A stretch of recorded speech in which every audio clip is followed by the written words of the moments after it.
Hey guys, it's Crochet and we're back at it again with another video. And today what I'm gonna be doing is sipping tea.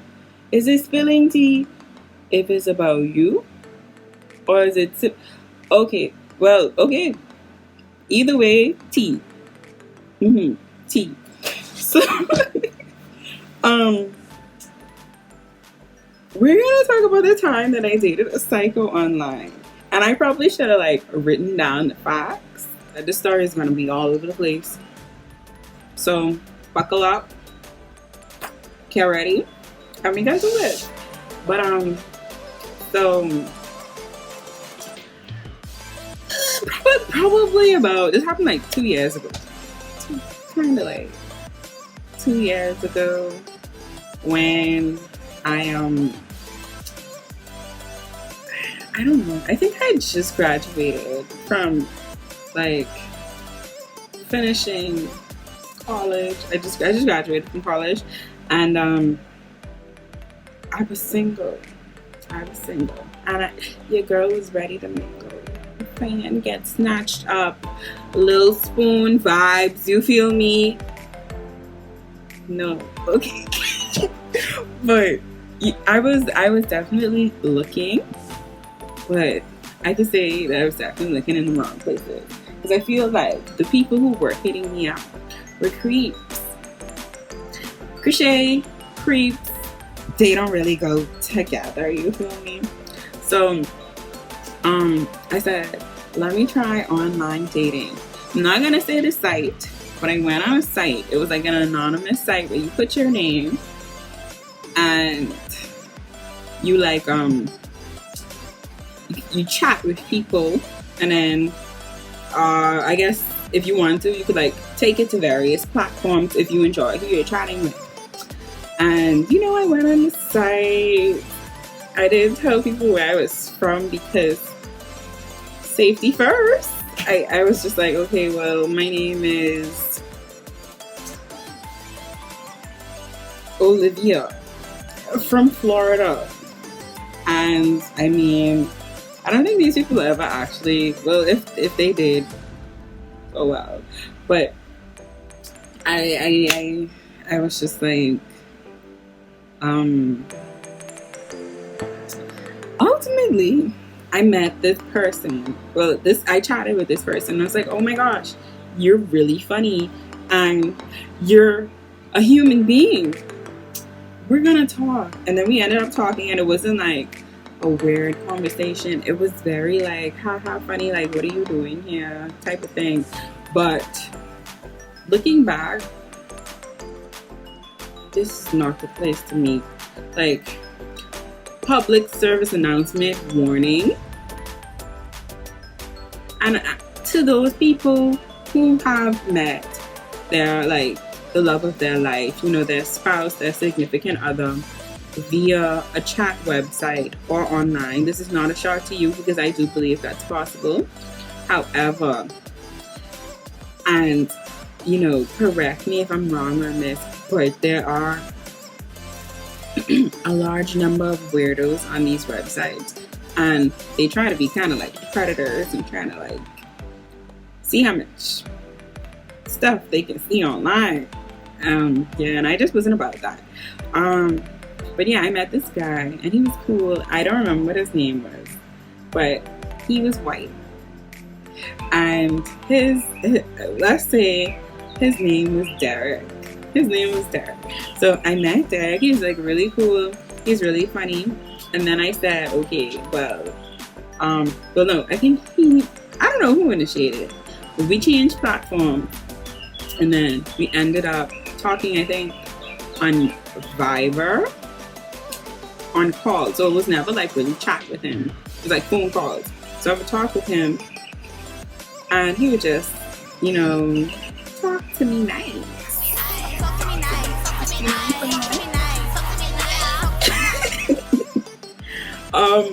It was not offensive. It was not get on cam, let's do this, that, the third. It was never like that. It was normal. And he sent me pictures of himself. I was like, oh, okay, whatever. He told me a bit about his family.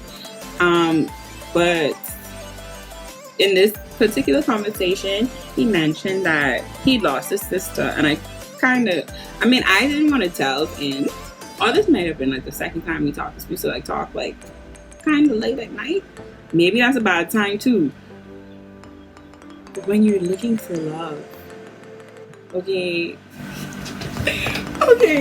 so yeah, we talk late at night, and he would give me like book recommendations because he knew like I like to read, and introduce me to new authors and stuff like that. And I think, you know, he tried to get to know about like he was trying to get to know like about where I'm from, and he would tell me where he's from, and we would just exchange experiences in that regard. I think I think collectively we probably talked 4 times on the phone. And at some point he'd be like, well, okay, I'm going to bed now. Talk to you tomorrow, Olivia. And yeah. But I remember this particular conversation. It may have been our last or second to last, where he mentioned his sister's death. And he was just like, I'm going to get that dude who did that to her. And he caused this. And I assume it was his sister's boyfriend or fiance. And if you don't know, I'm the FBI, honey. I wanted to verify the situation and make sure like he wasn't like playing on my emotions to make me feel bad for him. And another thing he would do is he would say like, I correct me if I'm wrong, but MMA fighters, you know, they're usually buff, aren't they? This dude was a little soft in the middle. He was like a little tubby, and you know, I don't discriminate, but we're gonna be honest here, honey. You don't be fighting nobody. So let's stop that. But he said that he was an MMA fighter, and he was like, how do you feel about dating someone, you know, who puts themselves in danger all the time? And to be honest, I was not invested. I was doing it because I was bored. I was just like, well, you know, I believe you should do what you want to do, and something to that extent. Like, don't let me stop you getting your butt whooped. I didn't say that. I think I said, you know, told him that, you know, even though you're in a relationship, you're still an individual. And just do what makes you happy. Just remember to stay safe. This message is approved by me and none other. And so he's just like, alright, okay. But he still like didn't seem satisfied with that. And I'm really annoyed. Like when I tell someone something and I'm being completely honest and transparent, and then they be like, but are you sure? And just kind of continue to delve into the situation after I've made myself extremely clear. So he did that, and then he said, you know, mind you, he's a white guy. He said, and you know,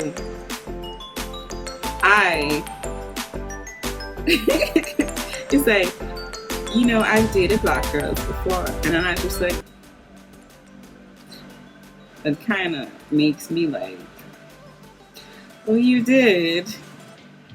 And how did it go down? Like, because that's my main thing. I don't want to be fetish, okay, whatever. I don't want to be seeing like fetishy kind of situation just because I'm black.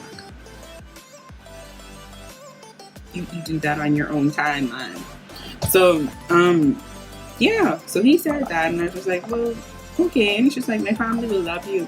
And I was like, your family will never meet me. And so, that, and, he kind of, I don't know, he was just like, so do you think you're going to stay in the Bahamas forever? Because I know you guys are just an island and you know, you just have hotels. And I was like, honey, the Bahamas is, you know, an amazing developing nation. Okay? We have multi-million-dollar industries such as tourism, banking, fisheries.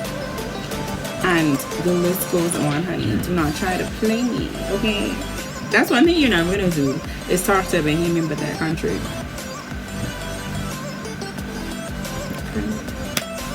So, I think he kind of got insulted after. I was just like, well, you know, my country is way more than that. Wave the flag. Thank you. So, that's when things started to get a bit weird. And so, he would just, after we would have like a collision of viewpoints, he would just like cut the call short. He'd be like, anyway, I'm going to sleep. I have to work early in the morning.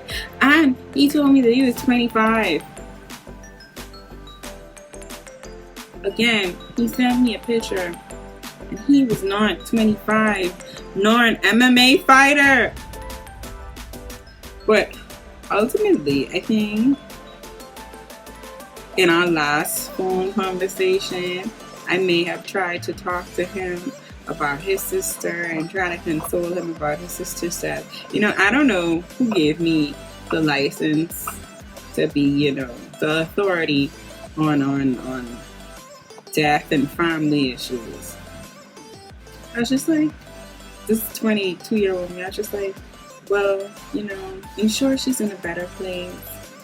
And, you know, I'm sure y'all did everything y'all did to keep her safe. And he said, you don't have any right to tell me what's going on with my sister.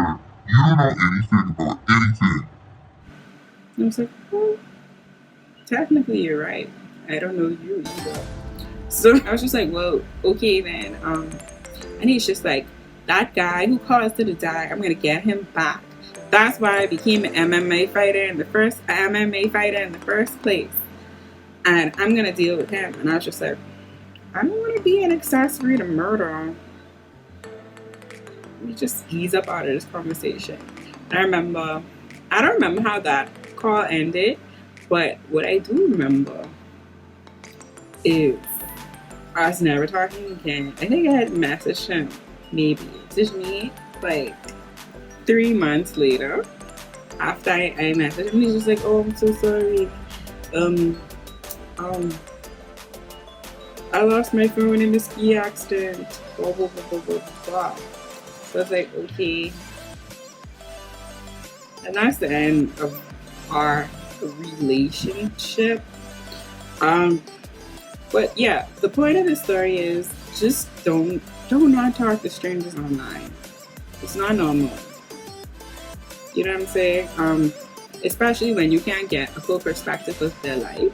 They can tell you anything and mislead you. And if you happen to, you know, get caught up in that whole thing and have feelings for them, it could go really far and it could be really unsafe. Because in this day and age, people are just consumed by the ability to deceive others through the internet, you know? It gives them some type of, I don't even know, delusion of being greater than they are. It's the world we live in. But yeah, he's a psycho because, number one, this dude thought he was an MMA fighter. Now, I'm not saying that he never did it or fought anybody, but I'm pretty sure you're supposed to be ripped if you're an MMA fighter, and he wasn't that. Also, he basically told me that he was gonna kill the person who was involved in his sister's death. And I did my research, like I said earlier.